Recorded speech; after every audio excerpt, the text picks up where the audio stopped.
යාළුවෝ හැමෝටම සුබ දවසක් වේවා කියලා ප්‍රාර්ථනා කරනවා.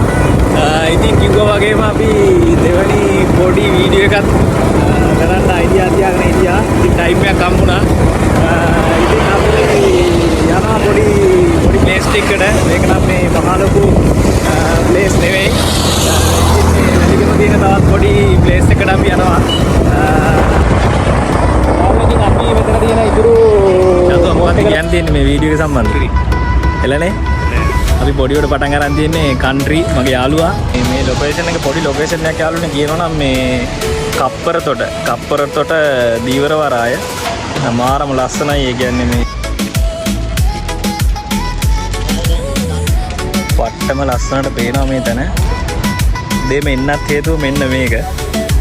මේ සුන්දරත්වයේ නැරඹීමට තමයි මම කලින්ම පැමිණියේ. අර සිංහල පොත්වල තියෙනවනේ. අන්න ඒ වගේ මේ කොහොමද ඈතට පේන විදිහ. වට්ටම ලස්සනයිනේ.